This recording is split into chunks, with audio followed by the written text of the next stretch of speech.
नाही, एक कॅमेरा वळला. ठीक आहे, सुरू करूया. आज आपल्याला सर्वांना माहिती आहे की एक बातमी आलेली आहे, एक इंटरव्ह्यू आलेला आहे.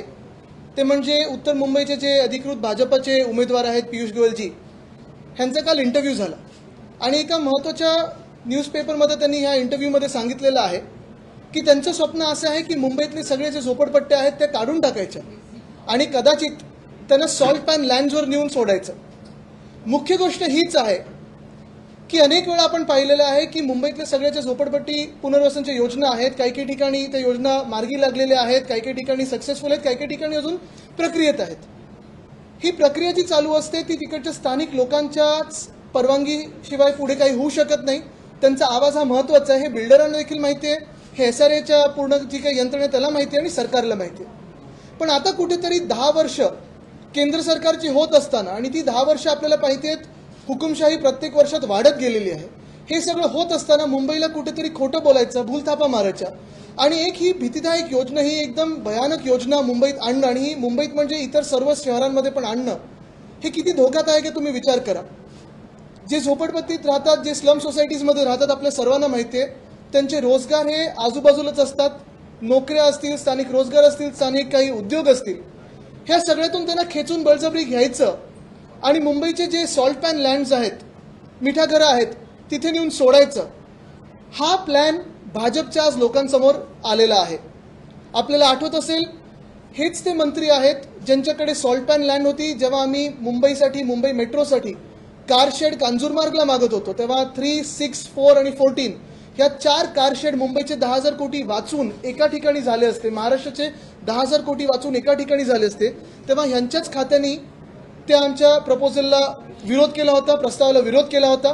ते काम होऊ दिलं नाही, काम रखडवलं आणि आमचं सरकार पडल्यानंतर ते कारशेड पुन्हा आरेमध्ये आणली आणि आता कांजूरमार्गला कदाचित लाईन 6चं डेपो जिथे आम्ही सांगितलं तिथेच बनवणार आहेत. म्हणजे नुसतं मिठागराचं जे काही होतं ते खोटं दाखवून मुंबईच्या विकासात मिठाचा खडा टाकायचा, हे त्यांनी काम केलं होतं. आपल्याला आठवत असेल की ज्यावेळी आम्ही तो जनता कर्फ्यू केंद्र सरकारचा लागला होता कोविडच्या काळात, पहिल्याच दिवशी उद्धव साहेबांनी मुख्यमंत्री म्हणून रेल्वे मंत्र्यांना, जेव्हा हेच मंत्री होते, गोयल साहेबच मंत्री होते, त्यांना 4 की 5 वेळा फोन करून आम्ही सांगितलं होतं आज ट्रेन बंद करू नका, अनेक मजदुरांना आपल्या आपल्या गावोगावी जायचं आहे. तेव्हा त्यांनी नकार दिला होता आणि तेव्हा मला वाटतं मुंबईत काही 10-15 केसेस होत्या. आता जेव्हा 1 मेला हजारो केसेस देशभरात झाल्या तेव्हापर्यंत मजदुरांना चालायला लागलं. आपल्याला आठवत असेल त्यांचे काय हाल झाले होते, एकदम भयानक परिस्थिती होती. आणि तेव्हा आम्ही इथे रेल्वेची तिकीटं विकत घेऊन दिली होती, त्यांना इथे आपण कॅम्प्स उभारून दिल्या होत्या, तरी देखील ह्यांनी 1 मेपर्यंत ते ट्रेन्स काही उघडले नव्हत्या. दुर्दैव असंच आहे की आपण गोयल साहेब गेल्या काही महिन्यांमध्ये ठरवलं की चला मला मुंबईतून लढायचं आहे, खासदार बनायचं आहे, मुंबई उत्तर ही सगळ्यात तुम्हाला चांगली जागा वाटली, तिथे तुम्ही लढायला गेलात, उमेदवार झालेला आहात. पण तो कॉलेजमधली एक घटना तर आपल्याला सर्वांना माहितीच आहे.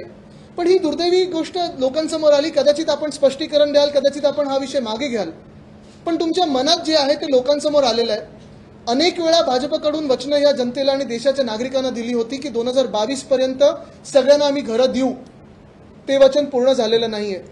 मुंबईत तुम्ही अनेक वेळा आणि खास करून 2017च्या मुंबई महानगरपालिकेत देखील प्रत्येक झोपडपट्टीमध्ये आपण फॉर्म वाटले होते की सगळ्यांना घरं मिळणार. मला आठवतं अनेक ठिकाणी हे फॉर्म माझ्या हाती पण आले होते त्यावेळी. ती अजून काही फॉर्मचं पुढे झालं नाही, कोणाला घरं मिळाली नाहीत. इन्सिटू डेव्हलपमेंट, जागच्या जागी तुम्हाला रिडेव्हलपमेंट म्हणजे व्हायला पाहिजे, जी SRAची योजना आहे ती. तसं तुम्ही जुहू एअरपोर्टला देखील सांगितलं होतं, आजूबाजूची सगळी जी झोपडपट्टीचा परिसर आहे तिथे सांगितलं होतं की आम्ही तुम्हाला तिकडच्या तिकडे घरं देऊ. आज 6 की 7 वर्ष झाली आहे, पण केंद्र सरकारने मान्यता काय त्यांना रिजेक्ट करून सांगितलं आहे की आम्ही तिथे घरं देऊ शकत नाही. आज मुंबईचं दुर्दैव हेच आहे की गेल्या 10 वर्षामध्ये केंद्र सरकारकडून आणि गेल्या 10 वर्षामध्ये 8.5 वर्ष जी ह्या भाजपाची किंवा आता हे मिंदे सरकार आहे त्यांची आहेत, मुंबईला फक्त अपमान, कुठे ना कुठेतरी जो आपला एक आत्मविश्वास होता, एक आपलं एक प्राईड होतं की आपण आर्थिक चक्र आहोत, आर्थिक केंद्र आहोत या देशाचे, त्याला ठेच पोचलेली आहे. आणि सगळं काही मुंबईकडून दुसऱ्या राज्यांमध्ये न्यायचं, स्वतःच्या आवडीच्या राज्यांमध्ये न्यायचं, पण मुंबईचा अपमान करत राहायचा, हे भीतीदायक आहे. आणि म्हणून हे उत्तर मुंबईचं जी त्यांनी आज स्कीम सांगितली की आम्ही सगळ्यात झोपडपट्टीवासियांना तिथून काढू आणि सॉल्ट पॅनमध्ये नेऊ, मिठागरात नेऊ. धारावीचं पण तसंच आहे, जी योजना तिथे येत आहे ती पण त्यांनी तशीच सांगितली की 17 वर्ष अदानी समूहाला मला वाटतं त्यांनी दिलेली आहे की तिथे पण आम्ही तुम्हालाच घरं देऊ. म्हणजे हे सगळे सॉल्ट पॅन भाजपच्या मित्रांच्या घशात टाकायचे. आणि इथे जे आमचे गरीब जनता राहते, वंचित जनता राहते, ते इलेक्टोरल बॉन्ड कदाचित विकत घेऊ शकत नाहीत म्हणून त्यांना बेघर करायचं. हे स्पष्ट झालेलं आहे की भाजपची नीती गरिबी हटाव नाही तर गरीब हटाव आहे, हे लोकांसमोर आलेलं आहे.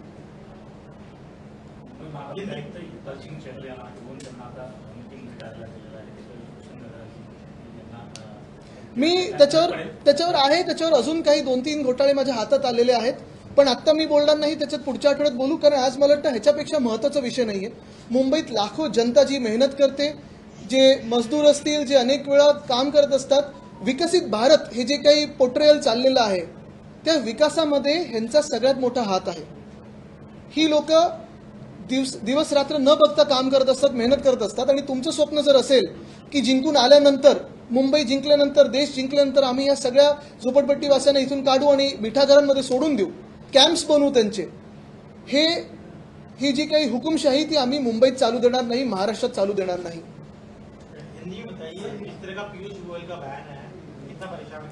पीयूष गोयल जी ने ये तय किया है कि मुंबई उत्तर से वो चुनाव लड़ने वाले हैं. जब उन्होंने तय किया तो आपको पता ही होगा कि